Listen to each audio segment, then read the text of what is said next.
ring cam. I have not found a very good place for it where it's not going to be, you know, pulled away or like,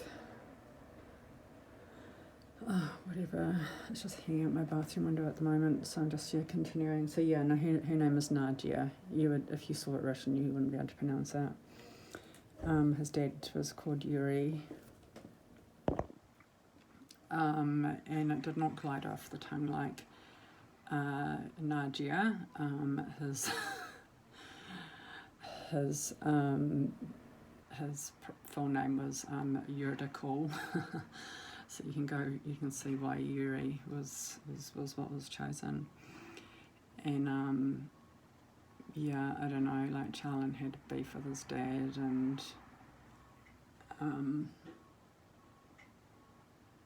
they criticised his father for marrying a strong woman, like Nadia was. Yeah, so they were immigrants from Turkey, but they'd, you know, been very well established, and they had quite a bit of money, and you know, and so he had that kind of family sort of thing where, you know, like they could look after the kids, and, you know, Nadia was like a phenomenal cook, like fucking phenomenal, and she gave me a couple of recipes for these. I won't even try to explain what they are, but these just, it's just fucking like heavenly sort of like bean, kind of almost like cassoulet, two types, but I could never get it right. It would always just taste kind of sour, and it involved cooking in a sort of like a big pot for a very, very, very, very, very long time. And I know that you have to cook some food for a very, very, very long time to bring out the sugars and that kind of thing, and I don't have the patience to do it, but it turns out like if you're caramelising onions, you've got to fucking caramelise onions. Not that she did any onion caramelisation, but I learned that kind of thing, like you have to slow cook certain veggies for a very, very, very long time before you get the flavour profile that makes it magical. And I did my fucking best, but I never produced anything that I particularly wanted to eat. I'd always have to mix it with something else, like mashed potatoes.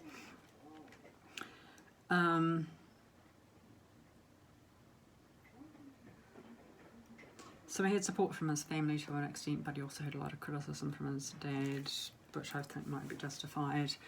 I met Kerry, his ex, and I met her for the first time, although I'd heard lots about her from Charlin.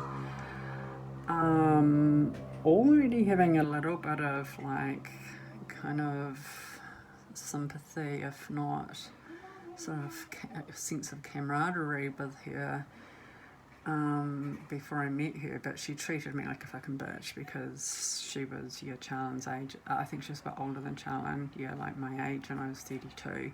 So I was like the little floozy, although that's totally not me. But, you know, there were 3 kids. We were picking up the kids. It was Christmas Day. We were picking up the kids from her, who were opening their presents and stuff from her and her family at her place, and then we're picking up to go up to Otaki. It's not actually Otaki, it was but, you know, in that region, I can't remember what the name is, but it was definitely rural.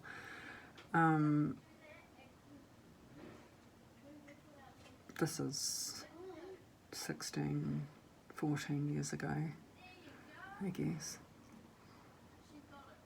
So we're picking up the kids to go up, and the kids were at that stage, I think 9, 7, 5.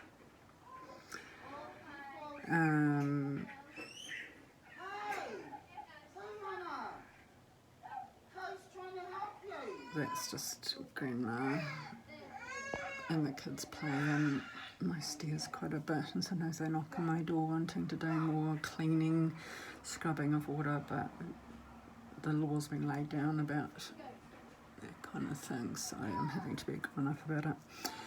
Anyway, Obviously, as an adult, I had the passenger seat, and the kids were going to sit in the back seat because there were 2 booster seats for the 2 younger ones. Oh no, there was 1 booster seat and 1 proper fucking car seat with the whole deal, and then there was a little space in the middle. Now, the little space in the middle, even though it's got a bit of a retarded seatbelt that just goes over your lap, that is the safest place in a car. If you get in a crash, and especially if you get T-boned, that is the safest place to be in the car.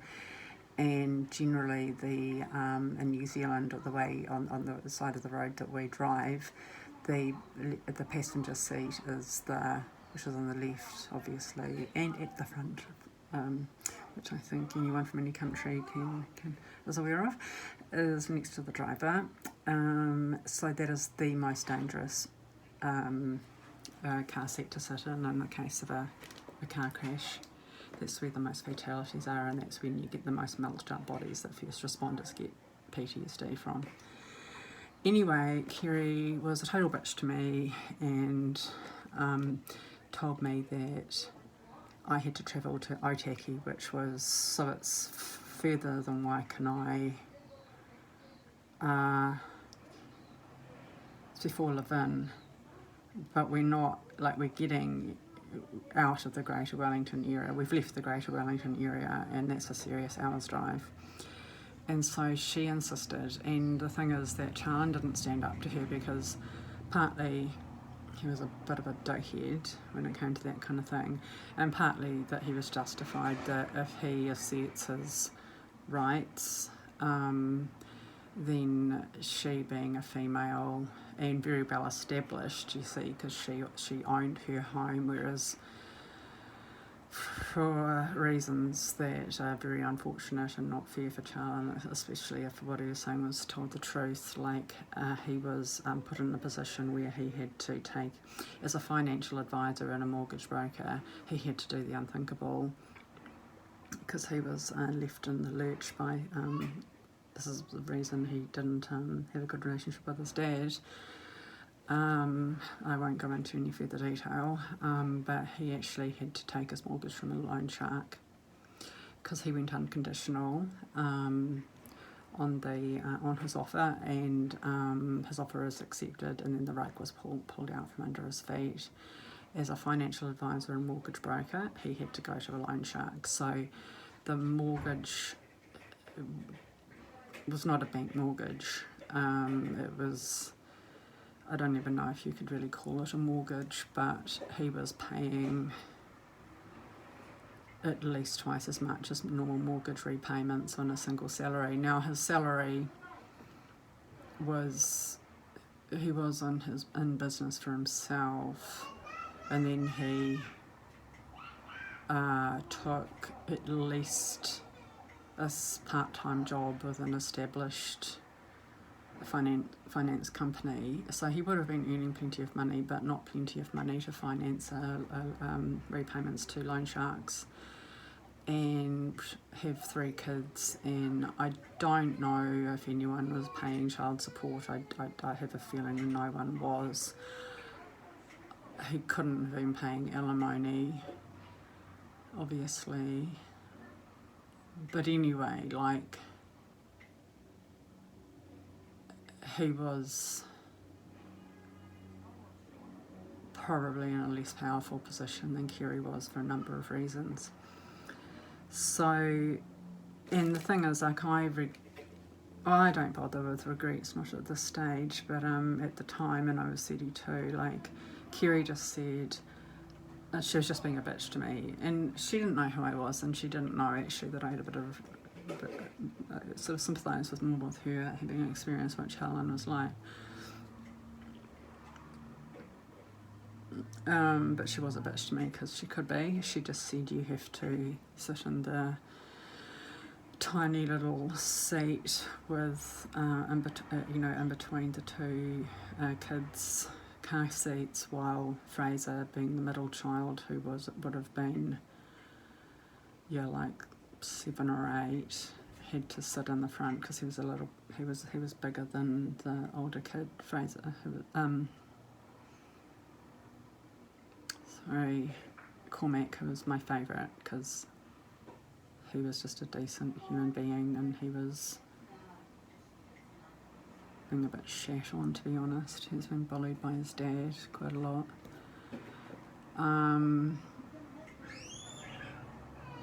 In really juvenile ways, been called a skinny little ginger. Like, who does that to their kid? Like, that is so abusive. And I felt a real affinity with Cormac, and I don't think he was actually spoiled like the other two were. They were fucking brats, man. So I had to sit in the back, and I was not, I was definitely bigger than I am now, and I don't have like those big childbearing hips, but I certainly had hips that were bigger than a fucking 9-year-old's. And it was a really, really uncomfortable ride for me. And the fact is that, when I did like, I kind of did step in line, but I did sort of point out that this is not a very good place for an adult to sit for an hour's long car ride. And she said, well, I'm sorry, but, my kid's safety comes first, so, Fraser needs to sit in the safe seat. And I didn't bother arguing with her at that point because I didn't want to make things worse for Charlene, but I should have said, you must know Kerry is who appears to be a pretty onto it and intelligent adult. You must know that the seat that you're forcing me to sit in is the safest place for Fraser to sit in. And the place that you're making him sit in, which is the rightful place of an adult, is the place where he's most likely to die in a car crash. But I didn't, because she didn't care about her kids. She just cared about getting one over her ex, right? And I look back and I just sort of said, I mean, like, whatever Charlie's going through, that's not my problem. I just said, okay, well, you guys sort it out, and I'm just going to go home. But I didn't. But anyway, something that Charlene did say, and I think this is true, is that, when he would go and pick up the kids from the school, it would all be the mums, and they had a mum network, and they had play dates and they had carpools and that kind of thing, but the dads just didn't have that. And I'm not saying that's sexism exactly, because dads could get their shit together to have that community, but in a way it is sexism, because that's not how men are made. They're not made, men have not evolved to do group childcare. And to do that, low-level socialising, not low-level, detailed socialising that, like women have that peripheral vision, like men just are not as good at looking after kids. And it's not their fault, and I really felt for her. And then he would say things like he would complain about Kerry a lot, and she was a holdout sexually, and I look,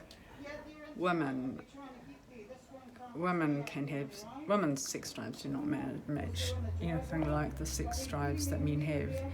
But there are ways to turn us on, and there are ways to turn it off, and acting in a way that makes us disrespect you. You're just not going to get the tap turned on again. I'm sorry. And he was complaining about things like, she'd get home from work and she's like, oh my God, I'm so exhausted tonight. Can you please cook? Because I think they had an arrangement where they'd take turns doing that. I think it was a reasonably egalitarian household in that sense. And so when she got home, Charlene had opened a can of soup and made some bread, and she had him up like that. She was like, you said you'd cook, like anyone can open a can of soup, like that's what I would do if I was too tired to cook, but I asked you to cook and you've opened a can of soup. And Charlene's complaint to me was that, what was she complaining about? I put dinner on the table, didn't I? And it's like, no, you didn't. You opened a fucking can of soup, which she could have done herself. And this was an adult's dinner, like the kids had already been fed. And another one was when he was complaining to me that she told him off for using the wrong cloth to wipe a mess off the kitchen floor. He's like, how am I supposed to know which was the one for the bench and one for the floor? And supposedly Kerry had told him it's fucking obvious. And it is fucking obvious. It is fucking obvious. And in a sense, again, it's not men's fault because that's not what their detail is. But it's also like, don't treat Kerry like an abuser for your evolutionary differences. Like, I really wish that we would stop blaming the sexes for evolving in the way that survival of the fittest and sexual selection has created us. Women don't deliberately have a poor sense of direction. We are made that way. If you want to take this to the ring, I'm going to call disability prejudice. And also, don't blame men for not being able to find something in the fucking fridge, you know, or, you know, notice your haircut or your eye colour, because that's not what they were evolved to do. They literally don't have that equipment. Okay, they call your purple skirt brown because that's all they can see. They've got different rods and cones in their fucking eyeballs, mate. Like, I'm sick of people being blamed for that kind of thing. And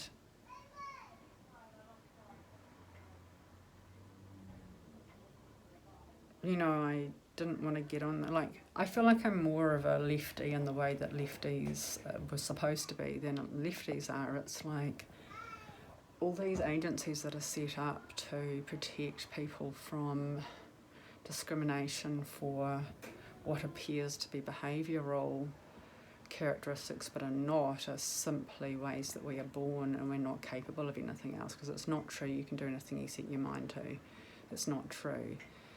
ADHD experts, including those who can, you know, do and read neuroimaging, know that we do not have the same, ADHD people do not have the same fucking brain structure. You can give us the same stimulus, and those areas in your brain that are supposed to come to light, to enact or to respond appropriately, they don't exist, okay? So when I'm blamed for behaviour that is not mine, and when police withhold my medication in the cells and then they blame me for for expressing the disability that I'm supposed to be treated for, that's their fault. But anyway, that got in the way of my makeup tutorial. But yeah, what I was saying about this, like, I do take care of my skin, and it's really nothing but soap and water on my skin. Now with hard water, I've got to basically make sure that I don't let any of the tap water touch my facial skin, and preferably not my scalp. It's not so good on my body skin either. Like, a lot of these wrinkles and stuff are actually not have this, look, check that out. You can see that's not aging skin, that's the hard water. It's just creating a film that is over the top. But yeah, these my bedside manner free dermatologist in Wellington was even sympathetic, and he just said it's really sad and it's really unfortunate. He was really sympathetic with me about these. He said, you know, like, it's not a tan, like Mitchell said, your skin's nice for your age, but it looks like you see too much sun. It's like, I don't see too much sun. This is permanent damage, and there are some topical stuff you can put on it, but the results vary, and there's really nothing that can get rid of it. So, you know, you kind of have to suck up a lot. So that is my skin colour. This horrible, you know, that's not a tan. It is just something that tends to happen to some middle-aged women genetically, and it's on my face as well. Like, if you look closer to the hairline, you can see that my skin is very pale. And this is not a tan, and it's it's not, you know, I've got a tiny little bit of Spanish, but it didn't come through anything like my eyebrows, my hair colours. Well, I think the regrowth, but yeah, anyway. So today, and look, if people want to watch this or not, I'm not making anyone do it, but this is my time. So I got this stuff, it's vegan, it's elf, but okay, do not have the lighting that I need.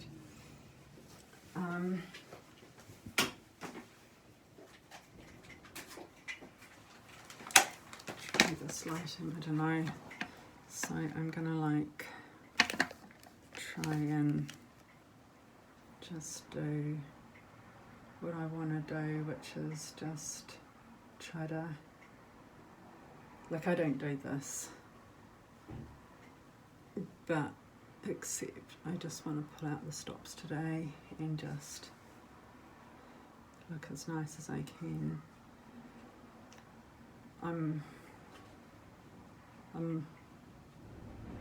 I've got to stop looking. I've got to stop looking for a way out. I just have to. I want more time. I want more time. I do, but no one's going to give it to me. I've got two forces against me. One's court, and I can tell already from the, you know, the smell on the breeze that I'm going to be treated like a piece of shit in court, and I'm not prepared for that. And I suspect that my life is not going to get any easier. Like, despite being treated badly on a interpersonal level by the judge, I'm probably also going to be, you know, I probably am going to get some kind of conviction, because I can't prepare myself, and they're not going to obey the law that they have to, and no one's going to make them, because you can't. Judges have immunity, really. You can complain to a particular, it could be a Crown entity or part of it, about the judiciary, because they can't,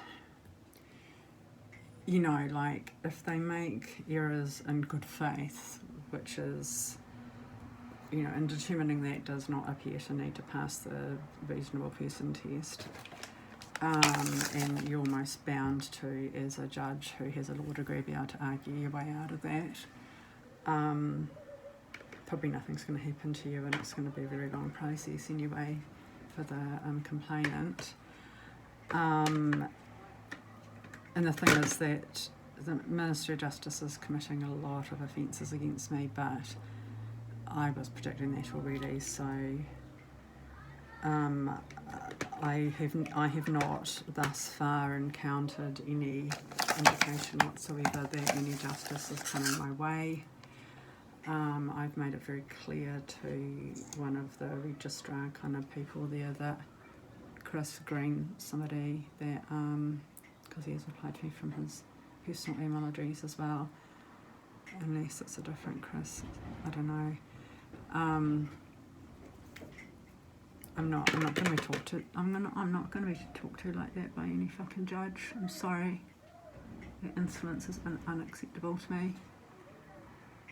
I'm not turning up to be treated like that. I'm not there.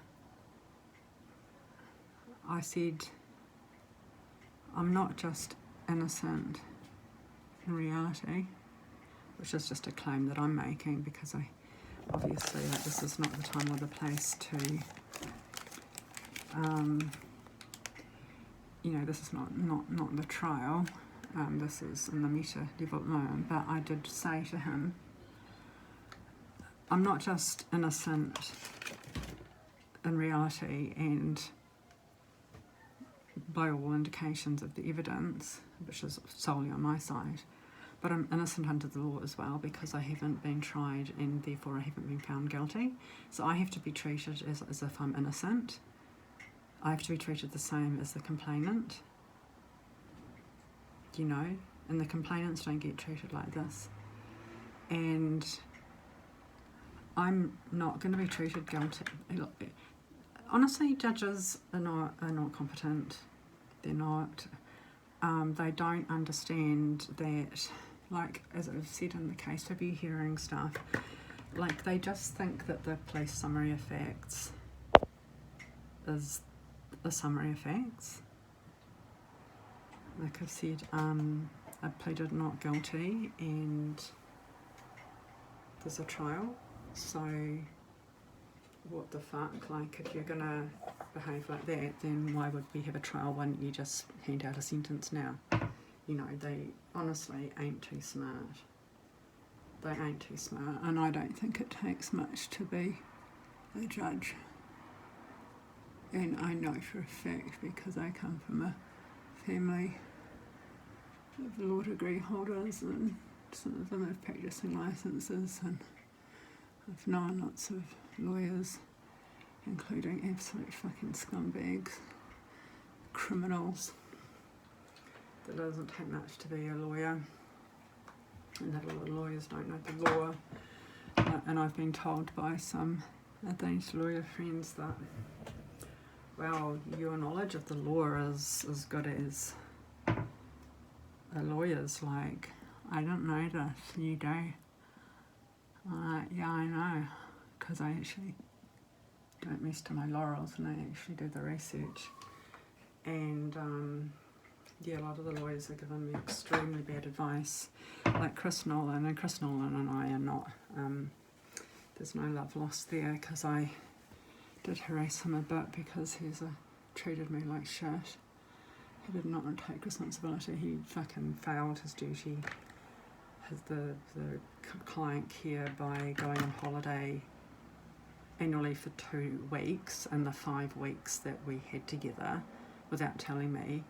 And his apology was like, started off sincere and then just turned into a sulky kind of apologetics. And it's like, no, you need to make amends for that, because you went away for 2 fucking weeks when I needed you. And then I eventually, having not heard from him or the administrator for his chambers, Barrister Sol, having not heard from any of them, I then had to reluctant, because I really liked him and I thought he was going to be good, I had to go to legal aid and say, I've got no choice but to ask for it to be reassigned. And then that went down on my record as me not being satisfied with my lawyer. And so I've got this sort of unearned reputation for just not being satisfied with anything, which is not true. The only reason I asked for a new lawyer is because for 2 weeks I couldn't get... And the thing is, like, what the fuck is the administrator or a receptionist for the chambers doing if not replying and saying, yeah, Chris is on leave? Like, no one fucking told me. And by the time Chris came back, he seemed quite keen to be reassigned, but I said, no, I want to keep you. So he kept me, and then he then just played the victim, like, oh, this is too much for me, I've only got a tiny little share of an EA, like not even a legal secretary, let alone what do they call them,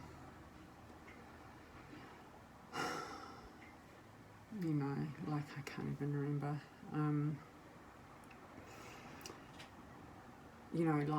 and that's not what he told me when we started, because I told him I've got a lot of evidence and it needs a lot of paralegal work.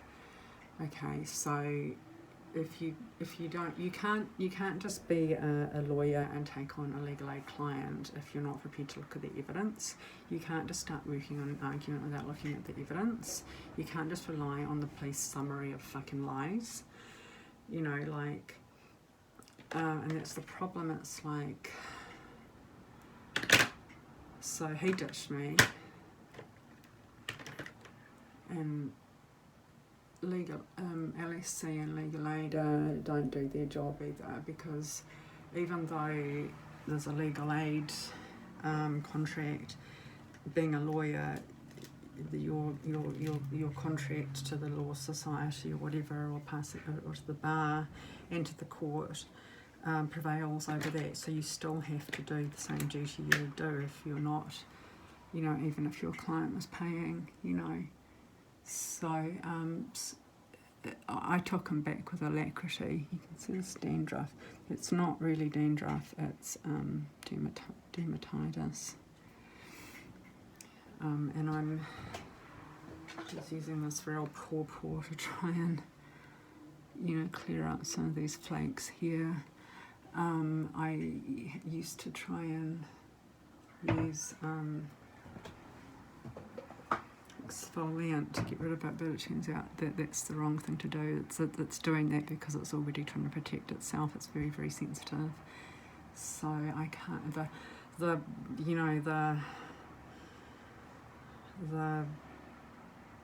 no holds, no prisoners taken cleaner in me wants to just scrub that shit off, but I can't. Okay, so I think I've covered up some dark circles and stuff. Got some facial hair. Okay, and then I'm going to put a bit more.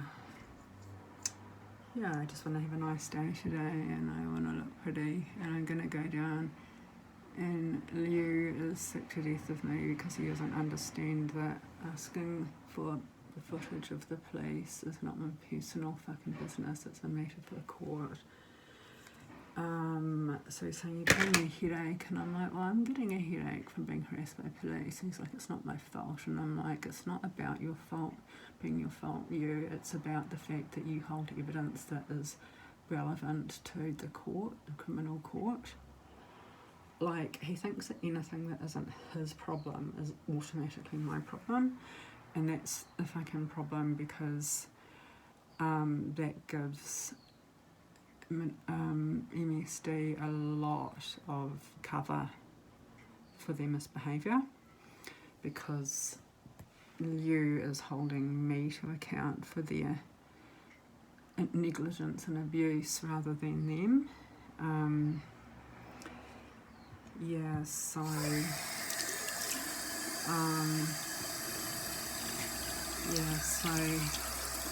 I'm not trying to seduce you. I'm really not. I'm really not. And that wouldn't work anyway. That's not the kind of guy he is. But the thing is that both women and men, there's two kinds of privilege in the world that really matter. One of them's money, and one of them's looks. And I have to say, I'd have to add another one, the other one, because I've, as the weak member of the herd, I'd have to say another privilege is just having like a strong support network. But there's certainly a privilege being a female. There's no particular privilege being a male in most situations, except a handful. No systemic privilege. There's no privilege being white, or anything like that. Yeah, people are wrong about it. A red herring is deliberate, and I'm not saying it's deliberate, but it's the same thing. It's just not looking at the confounders, right? So really all I want to do is I just want to put on a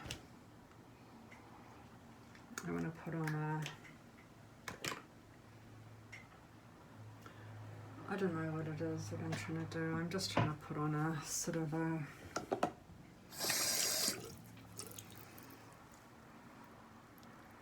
this face of sort of, no, I don't want to be there.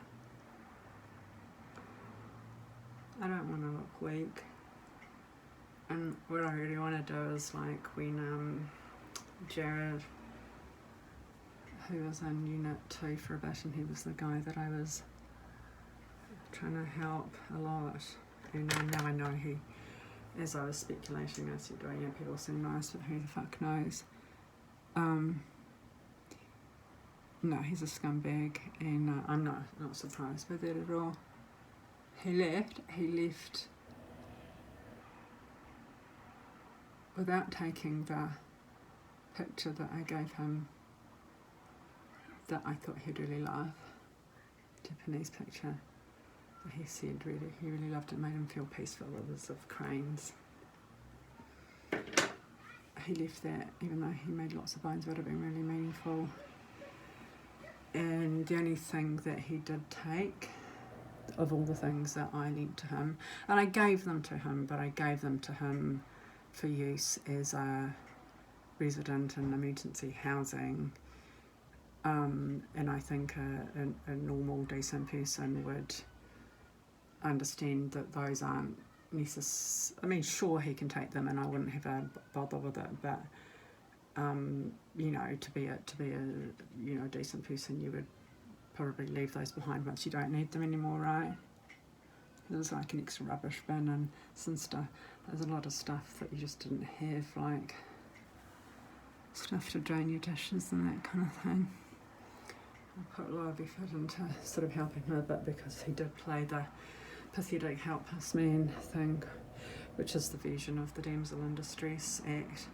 And the only fucking thing he took me was he took with him, which was the one fucking thing that wasn't given to him, was one of my chargers. I mean, that's just scummy, man. I'm not even going to say it's hurtful, but it's scummy.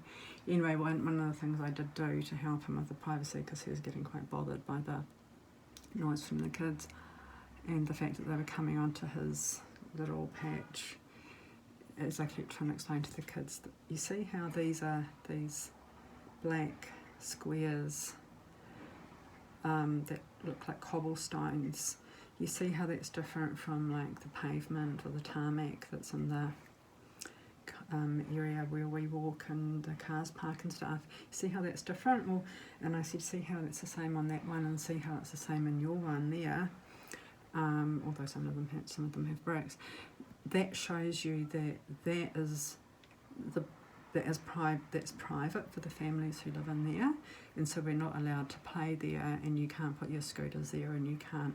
And then as I was explaining, this guy come and crash into the table with his scooter, and I'm like, yeah, that's like the kind of thing we're trying not to do, because there's a family in there, and you know, there's a little kid in there, and you know, maybe people are trying to sleep, you know, like.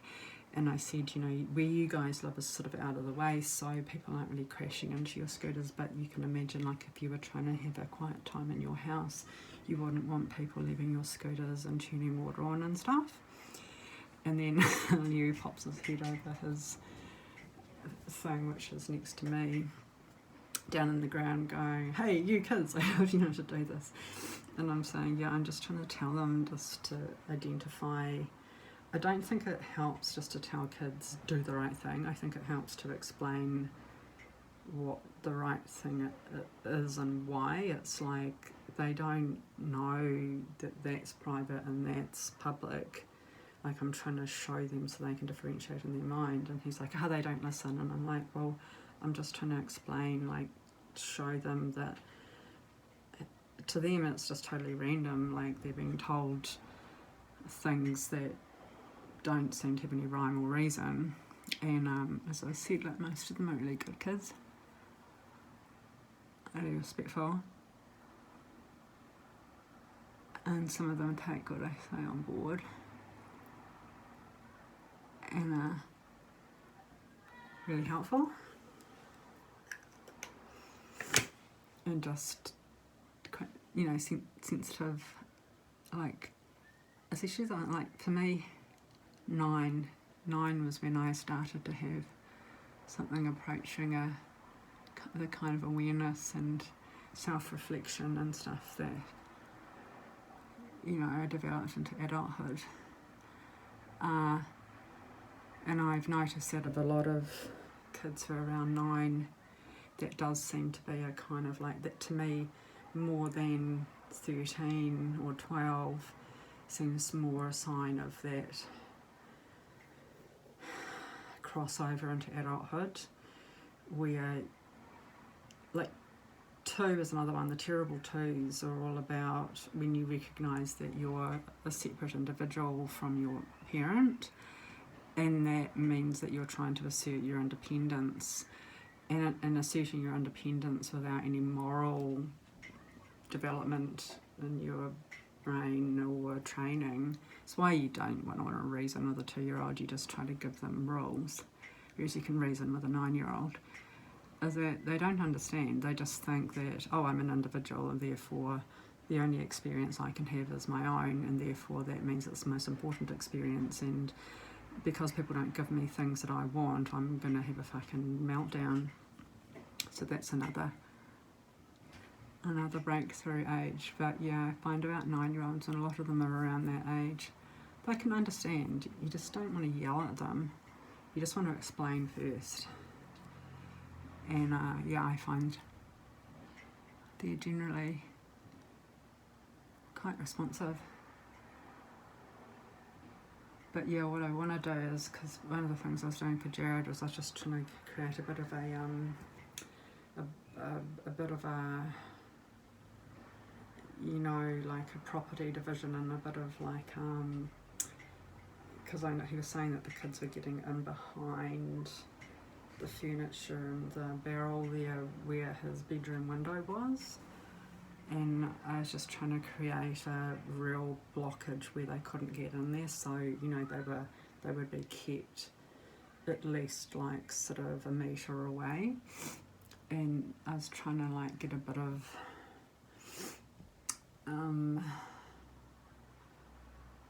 also just soundproofing kind of stuff going on, and you know, came in and then Lou put the kibosh on the fucking admittedly dying tree branches that had come down that I dragged back. But what I had done is I'd taken down, like I had on my balcony, my Juliet, well it's more than a Juliet balcony actually, it's but it's a very little balcony, like I can't sit there, or I can't go and put my clothing, my clothes area out there. There was a brick like planter with you know, drain holes, and I put that down there, which was just more of a kind of like a just sort of a more of a block, you know, than anything else. And anyway, that disappeared as well, and I want to go down and ask Leo if I can have it back, and I just want to seem appealing. And as I say about that privilege thing about looks, like I'm not saying I'm going down there like a bombshell, and the thing is I don't want to go down there like a bombshell. I just want to go down there just sort of reasonably pleasing to the eye, because people don't like doing, it's really horrible actually, but people really don't like, people are very cruel to people who aren't good looking, or who are ugly, I should really say. Lots of people aren't like good looking as a categorical kind of, you know, condition, but I've got a little bit of wriggle room to work with, and yeah, I want to try and make up for the fact that I've made a little bit of a nuisance of myself lately, and just look pleasant. And you know, and this works on women as well. I mean, women prefer attractive women. It's got nothing to do with sexual attraction, it's just that, as one of Ivan's friends put it to me, nice things are nicer than nasty things. And that goes for everybody. Everybody prefers nice things to nasty things. So I'm trying to look like a nice thing and plead to get my planter back, because I think actually when I made my first video this morning I was feeling really demoralised, and you know, my meds hadn't kicked in, and I was just like, fuck, why would I bother? But it's like, yeah, I do want to make that little herb garden, and I'm gonna have to like say to you, I promise I'm not going to try to plant anything more in that barrel. But I would like my planter back, because it did actually belong to up here. And can I please have some soil from the because one of the things I wanted to order from Countdown, but it was sold out, was some like you know, potting mix, because I don't buy any basil, but I know why basil often dies. It's because it's multiple plants and people think it's just one plant, but they need to be separated. Like if you break apart, you'll find they're different root systems, and there can be 5 plants in that. And I don't know if it's the same with parsley, and I've never bought,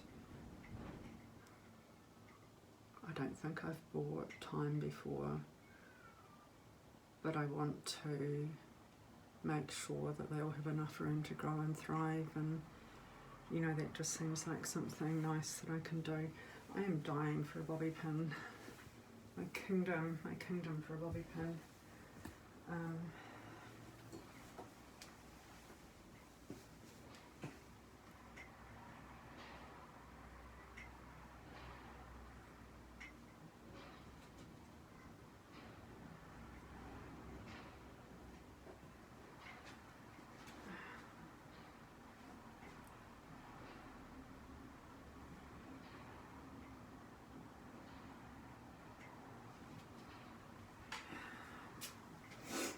Damn it. I put way too much in storage, and I suppose I just didn't think that I would. I put so much in storage, I just assumed that I wouldn't need to. Because bobby pins, they just, you know, they constantly doing runners, and I think that I just went through all the bobby pins that I thought I would need.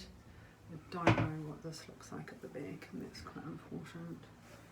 I don't have a mirror. I don't know what that looks like. Actually, I'll just check. And I might look back, but I don't know. I don't think the use can be looking at the back of my head. Okay, so that lipstick's too heavy. I've got... My lips aren't bad, but they don't do well with dark lipstick, so I'm gonna take it off. But this is me fucking pulling out all the stops. So I don't like lying with makeup, but I'm just trying to get my planter back, and beg for some soil from the big barrel side unit 2 that's going. Nothing's happening to it. Okay, now, so a while back I invested, I don't think investment, it's true, but it's not what I think what people think it means.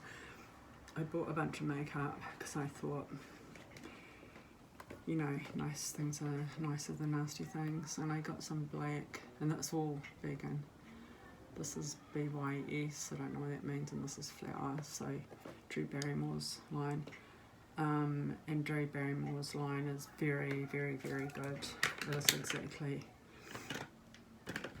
how you would, you know, it does everything that people say it does. Just trying to get rid of the eczema bits and pieces.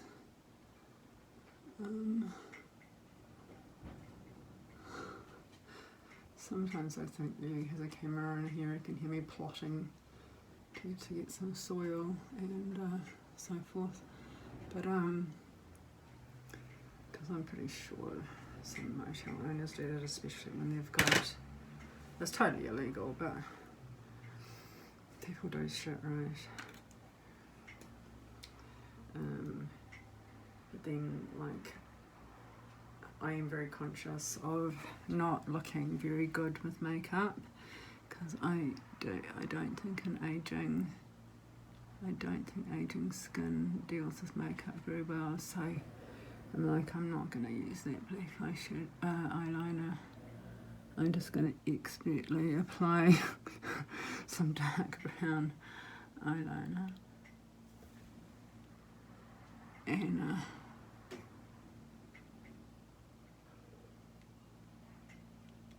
I may or may not put a bit of mascara on. I don't want to look like I'm turning up to seduce anyone into giving me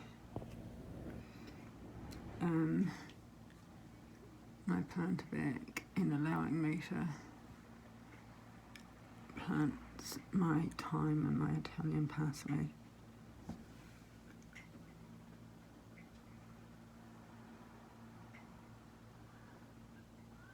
It's Friday, so Lee will be here and Cayman will be back tomorrow. And Cayman's always like, I think you have to ask the manager. And it's like, Cayman, can we just call him Liu?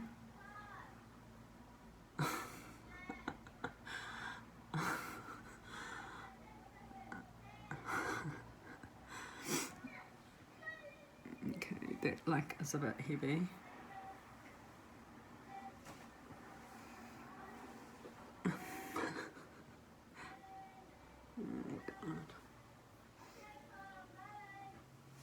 Maybe I should not wear a singlet. Maybe I should wear like a blouse.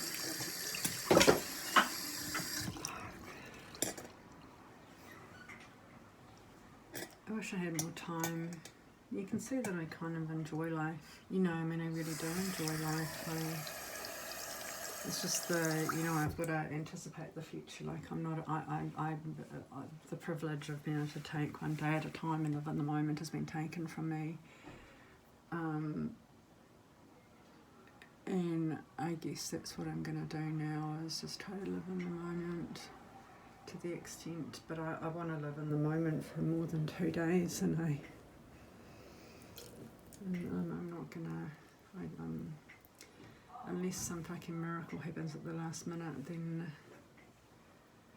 you know, like I've hoped for that so many times and it's never happened, and I've tried to kill myself 5 times, and every time, you know, I've said so many times on YouTube videos, things are not getting better, and I'm so terrified of what's coming next. And fuck, there have been terrifying things that have come next, and, you know, like, people who think that they are doing me a favour by trying to save my life are just, if they're successful, all they're doing is keeping me trapped, and basically they're making sure that more bamboo shoots get pushed under my fingernails, basically, because the police who turn up to do welfare checks, some of them, as I've noted, are the same ones who've beaten me up. And if you go back in the cells, like, I'm probably going to die.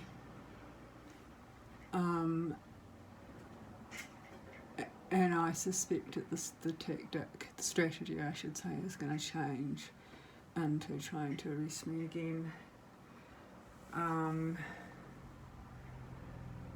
Because, well, I don't know, but like I've made several predictions that have come true, and I'm not experienced with police, but I'm,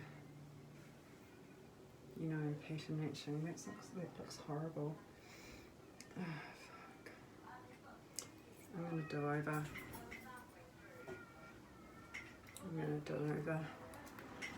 Fuck, I can't even tell. Like, this is the kind of state. So you can see why I had to say that. I didn't say it was Mitchell, but I had to go down to Mitchell's once to get him to comb my hair, because I couldn't fucking do it. Like, it was just like I just couldn't fucking do it. And you need someone to hold it, and like, it was just a fucking nightmare.